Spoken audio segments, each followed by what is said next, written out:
The new vault block is finally added into Minecraft, so we have a use for the trial key. Hello there, Ray here, and let's take a look at how this weird block works. So the new vault block can be found inside of the trial chambers. These are the new structures coming to 1.21 that can be found in the deep slate area under the world. They look a bit like the trial spawners, and they can only be opened after you defeat the trial spawner and get a trial key. Then you can right click the trial key onto the vault, and it will start spitting out some mid-tier to high-tier gear and supplies. And the vault can only be used one time, so after that you can see the image in front changes, and when I right click with the key it doesn't accept it anymore.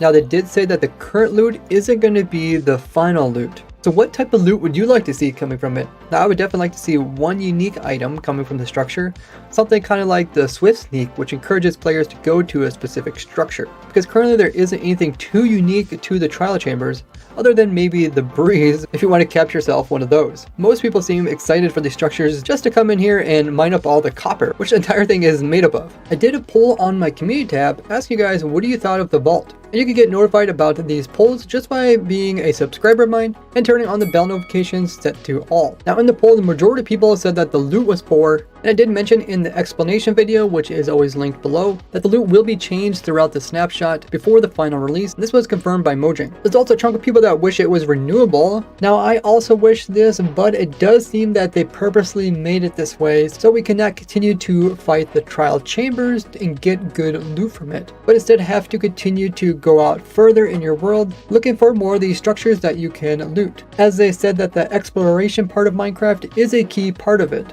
and there's only a small percentage of people that actually liked it as it was. I really enjoy reading all your guys' comments, so let me know what you think of these updates. Now within each structure you can find several different vault blocks. They're typically on top of these kind of copper blocks near other spawners. There's another one over here, one up here in the tree room. So not too many per structure. They also have a unique ability of opening up their keyhole when there is a player who hasn't used them yet within 4 blocks of them. They will also close the keyhole when you get further than 4.5 blocks. You can actually see it's like a little skull that opens its mouth up and its eyes glow. It's pretty cool. This also activates the particles and will show you the little different icons of the things that you can get from it, similar to like a mob spawner, except these are items, so it's pretty cool. So if I click on it right as it switches, you can see it then switches again and shows me the book. So even though it shows you some item, doesn't mean you're going to get that exact item. It just changes it up to some of the random items that come from the loot table. So let's take a look at some of the loot that you can get. So you can see we're getting some iron enchanted gear. We're also getting enchanted books, horse armor. We got some saddles, shields. We're also getting the actual diamond item as well as emeralds. And more rarely we're getting some diamond gear, but also some enchanted golden apples. This doesn't mean that diamonds or enchanted golden apples are actually renewable, because we only use one key on each of the vaults. So you'd have to keep exploring more trial spawners to get more diamonds, which it really wouldn't be worth doing comparing to just going out and doing some mining. So the main idea behind the vault is to have like a chest that multiple people can loot, so that people come later to the structures can also get some loot, not just the first person visit it. But just like a normal chest, once you have looted yourself, you can't come back and like re-loot it. So far it's mostly just gear for like mid-game. Now they did say that loot is going to be completely revised as the development continues. So we'll see if this is the case, or if it's like other times where they say the loot's going to change and it only changes a little bit between the snapshots and the final release. And the loot that these do give is the same loot that's used previously in the trial chambers. While I'm using keys on vaults, use your finger on the like button. Now the trial key also got updated with its looks, so that it looks similar to the vault.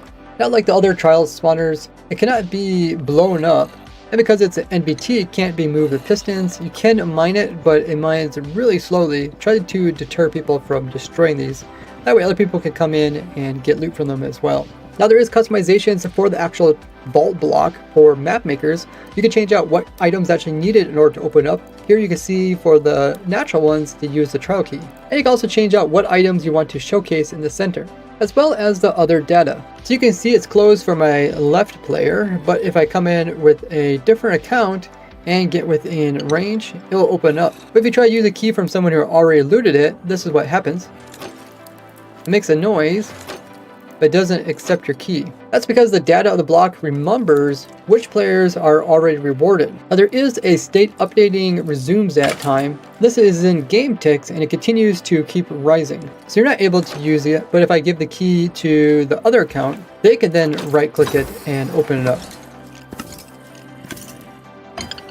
And now both players' information is collected here. So only by changing your player's information can you then reopen it up to use again. Now the vault, the trial spawners, and the entire trial chamber, all that's coming for 1.21, where the other changes and bug fixes that are kind of smaller are going to be in the next full release, being 1.20.5 for Java Edition. It changed the way that potion effects will show up on entities and items, as it will no longer encode their default values. So I just gave a strength potion to the zombie here, and you can see it shows up as being effect Minecraft strength, and then 0. And then under active effects, it shows the duration, if the icon's going to show, and then the type of effect. And for all mobs which have the hand items as well as the armor items, they introduce something called body armor item as well as body armor drop chance.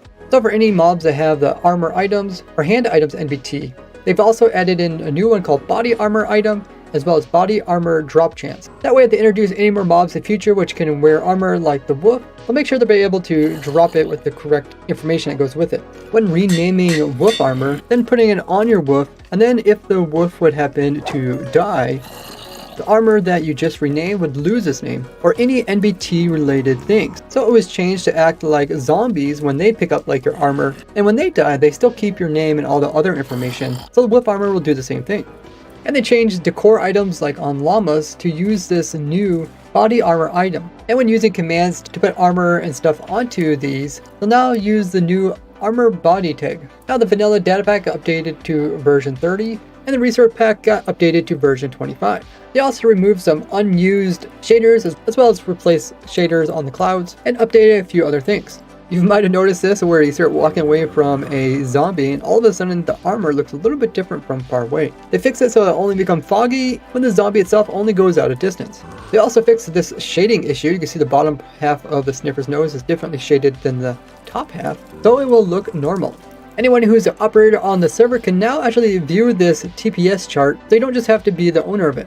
Dedicated servers can also configure how they want region files to be compressed, and you can even come up with a custom compression. Now come over and say hello to me over at my Twitch livestream and drop a follow over there while you're there. And you can even join me in testing the new vault block, which is going to be a lot of fun. Don't forget to take advantage of your free Twitch sub if you have Twitch Prime or Amazon Prime. Twitch will pay me for your free sub and doesn't cost anything extra to you. Otherwise, you can just leave a like on the video and share with others, and I'll see you guys in the next one. Bye-bye!